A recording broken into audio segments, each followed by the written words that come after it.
So the Green Party has a new leader in the form of Zack Polanski. He's a bit of a Corbynista, a self-styled eco-populist. Before he was in the Greens, he was a Lib Dem and also worked as a hypnotist who believed that he could increase the size of women's boobs with the power of his mind. I'm still laughing at that every time I hear it. But... And I think it needs to be brought up every time in public. Tom, I mean, this is I guess in a long line of kooks and cranks leading the Greens. I don't think there's I don't think you can be a sensible Green no matter how much you know. Absolutely. I mean, if there's anyone who's going to convince the public that the Greens are not all cranks, it's Hypno Tits over there. So that's going to be absolutely fascinating. I mean, he is an interesting character insofar as he's clearly captured the mood amongst kind of annoyed left-wing Britain, so-called, people who feel like the Labour Party is insufficiently socialist and anti-Semitic. It's that kind of energy which is behind your party. It's that kind of energy which is behind this new Green Party, which is very much kind of leaning in to, shall we say, the kind of Bristol and Brighton part of the Green coalition. They've often picked up a lot of votes in kind of the rural areas, people who care primarily about rivers and so on, small C Conservatives, but they've also, the student vote, the kind of young professional vote, that's clearly where he sees the future as. It's something which, whilst it's never going to be a huge voting bloc in this country, shall we say, there is a constituency for that. People who love recycling as much as they dislike the working class, and it's that kind of cohort that we can all recognise. And even if we're only talking about what Green's about like 7-8% in the polls at the moment, even if that ticks up, that's enough to be a problem for Keir Starmer in certain seats. Certainly, if they continue to lean into the Gaza question, as the Greens already have been doing over recent years. So it's not nothing what that you're seeing this kind of essentially kind of a couple of new Corbynite parties cropping up outside the Labour Party. But you do wonder, like, to what end? I mean, this politics is so incredibly toxic. I mean, it was already so authoritarian and reactionary in terms of the Green agenda. People wanting to get elected to Parliament to make working class people's lives worse. I mean, it's absolutely horrific.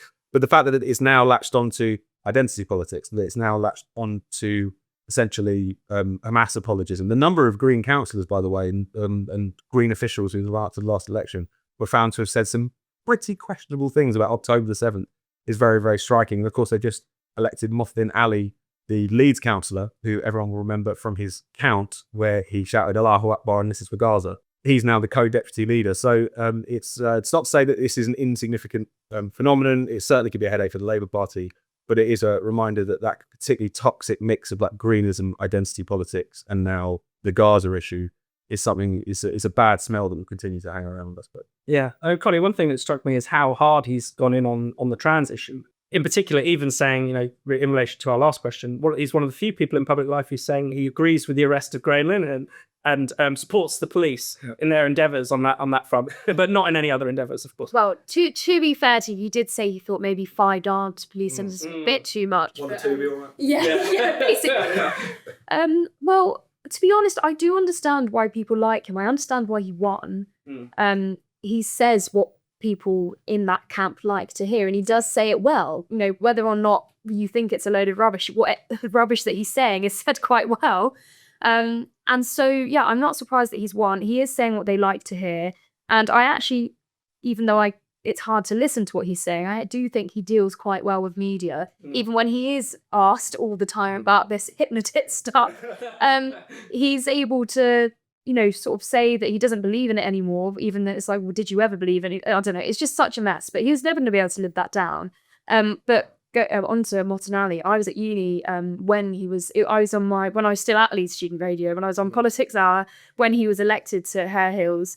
And I couldn't believe, I think I have always been aware that there was an issue with Islam, even when I was 15, 16, like Christopher Hitchens was my first sort of intellectual hero that I was absolutely obsessed with. And so when I saw that happen, it was so shocking. And I think that I hadn't really thought about Islam as a sort of big concern for a long time. And when I saw that happen so close to me in the city that I had been living in, going to uni in, and everyone, like the Greens are very popular because it's a student area, and it blew my mind that other people, even my friends I was talking to on the podcast, I remember one of my friends said to me, but if you heard a Christian say, oh, thank you, Jesus, or something, you wouldn't be batting an eyelid. Or well, I don't really want any religion that involved in politics, but frankly, no, I'm far more scared of someone saying, Allahu Akbar, this is the people of Gaza, than someone saying, thank you, Jesus. And I think that's not a controversial thing to say, but it is considered controversial. Like, that is the war cry of Islamism. And, well, I'm peaked on this issue now, as I am with, as I had been with trans, and I still am, obviously, but it's in plain sight. And like you say, the things that he was saying on October 7th, and people just seem to not be talking about that. He is a deputy leader of a populist party. And how on earth they're going to reconcile the two issues together, which is one of the questions that Nikki Campbell put to Zack on 5 Live yesterday when I was on with him. And they're still going with this sort of, well, if you actually look, how he's a Jewish man, and how Morton is a Muslim, and how they're, this is a really great sort of diverse coalition. Look how great we're combining all of these different identities. It's like, okay, but this is the most shallow form of this is when identity politics really will show what it's actually about, because you can't hide the actual differences here. Identity politics was all nice when there was sort of a clear coalition between people. You could understand how this sort of postmodern stuff worked together, but actually it's not going to work this time. It's actually started this sort of conflict between the two ideologies. When you look at Adnan Hussein on Twitter having a bit of a spat of India Willoughby, and because he's getting a lot of messages from gender critical women who are pro-Palestinian, who are asking your party, so what's your stance on single sex spaces? And he's saying, I understand this issue, and I understand how important it is. And that is really annoying the people who are so progressive but care even more about Gaza than the people who would normally be attracted to the Greens. So it's already starting. How long they're able to sort of pretend it's not an issue will be very interesting to see. Yeah, I was just going to say, it's first of all, it's clear that anti-Israel sentiment will be the glue for these people for a while, but it's only going to go on for so long. And also, what I think has been really clear, and you made the point there, is that this is the sort of stage on from wokeness that we're dealing with now. That phase is kind of over to a certain extent, or at least some of those arguments have been pushed back pretty sufficiently. But this kind of more, what's the word, kind of barbarian turn that we've had in relation to glorifying Hamas, in relation to this kind of extreme third worldism to the point of justifying massacres and rapes, or at least ignoring them. This kind of anti-Western attitude, which was always pretty sort of implicit in a lot of the woke critiques, is now becoming incredibly explicit.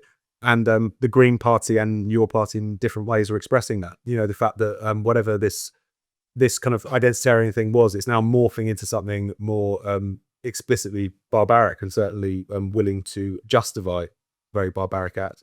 And the fact that we do have a deputy leader of what is supposed to be, broadly speaking, a some form of challenger party, who on October the 7th, or certainly immediately after, was making this video on TikTok referring to the resistance. Yeah. This is new territory for us, even if we don't think they're going to be troubling Downing Street anytime. Definitely. And it is worth saying that the Green Party is, if anywhere is going to host it, it should be the Green Party. This is a party, a lot of people don't know the history. Yeah. It's a breakaway from the Conservative Party. A group of people read an article in Playboy magazine about overpopulation, got very concerned, had a meeting, set up a party. One of the first policies in their program was we need to roll out sterilizations to reduce the population by 20%. 10 years later, you have David Icke as one of the lead spokespersons, who would later come out as the Messiah and tell us that the world is run by a hybrid between humans and reptiles. And now you have Zack Polanski, who thinks that women can have penises, and your man Nothin Ali, who thinks that rape is resistance. So, the proud tradition. Proud and quite great.